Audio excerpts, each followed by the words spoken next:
बहुत समय पहले एल्डोरिया नाम का एक जादुई राज्य था जहां हर साल मून फेस्टिवल मनाया जाता था। कहा जाता था जो भी इस रात सच्चे मन से इच्छा मांगे तो चांदनी देवी पूरी करते हैं। गांव में एक लड़की रहती थी जिसका नाम सिंड्रेला था। बचपन में ही उसकी मां मर गई थी। उसके पिता ने दूसरी शादी कर ली थी क्योंकि माया नाम के एक जादूगरनी ने सिंड्रेला के पिता को वश में कर लिया था और उनसे शादी कर ली थी। पर सालों बाद उसके पिता भी मर गए। माया को दो लड़कियां हुई थी जिनका नाम सीता और गीता था।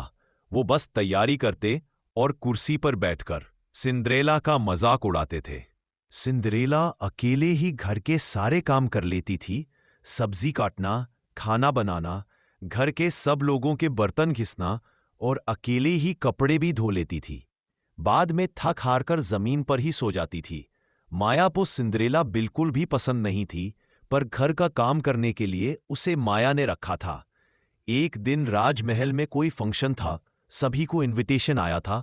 सिंड्रेला भी जाना चाहती थी, लेकिन माया ने उसे मना कर दिया। उस रात सिंड्रेला चांद की रोशनी में बहुत रोई और बोली, मुझे भी वहां जाना है, मैं क्या करूं? कोई मुझे प्यार नहीं करता, कोई मेरे बारे में नहीं सोचता। अचानक एक चमत्कार हुआ। चांद से नीली रोशनी आई और एक परी बाहर आई और बोली, मैं चांदनी देवी हूं, तुम मेरी चुनी हुई संतान हो। देवी ने कहा, तेरा भाग्य साधारण नहीं है, तुझे जाना है ना, फंक्शन में तू जरूर जाएगी, वक्त आने दे। ऐसा कहकर चांदनी देवी गायब हो गई। आखिर में वह दिन आया जिस दिन राजमहल में प्रिंस डेविड का नृत्य समारोह था। सिंड्रेला घर पर उदास बैठी थी कि तभी एक चिड़िया आई और बोली, चांदनी देवी ने तुझे याद किया है। चिड़िया ने अपने पंख फड़फड़ाए और सिंड्रेला की फटी हुई पोशाक बदल गई। चांदी का गाउन जो तारों से बना हुआ लग रहा था और उसने कांच के जूते भी पहने थे जो बहुत ही चमक रहे थे। राजमहल में सिंड्रेला को देखकर प्रिंस देखता ही रह गया।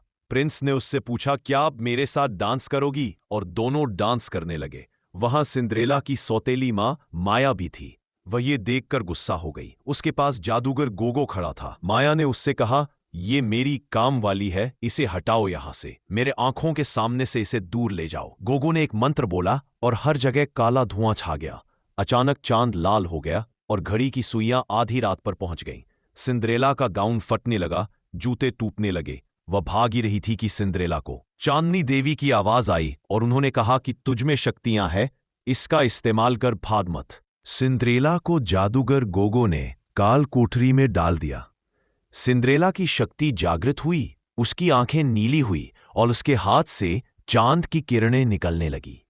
सिंड्रेला ने जादूगर गोगो को अपनी शक्ति से राख बना दिया। उसके बाद चांदनी देवी वहां पर प्रकट हुए और उन्होंने सिंड्रेला को आशीर्वाद दिया। बाद में सिंड्रेला अपने घर गई। अगले दिन प्रिंस डेविड ने सिंड्रेला को शादी करने के लिए बुलाया। दोनों ने शादी कर ली और हंसी खुशी रहने लगे। पर माया को यह मंजूर नहीं था। माया को सिंड्रेला की खुशियां बिल्कुल भी नहीं देखी जा रही थी।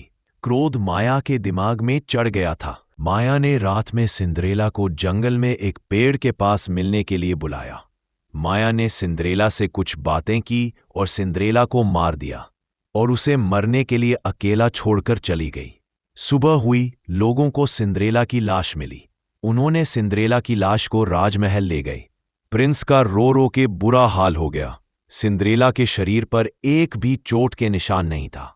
उसकी मौत कैसे हुई कुछ पता नहीं चल रहा था और प्रिंस डेविड रोए जा रहा था। चांदनी देवी आईं और सिंड्रेला को अपने साथ ले गई। अब हर रात को सिंड्रेला स्टार बनकर चमकती है। छोटी छोटी लड़कियां उसे देखकर खुश हो जाती है।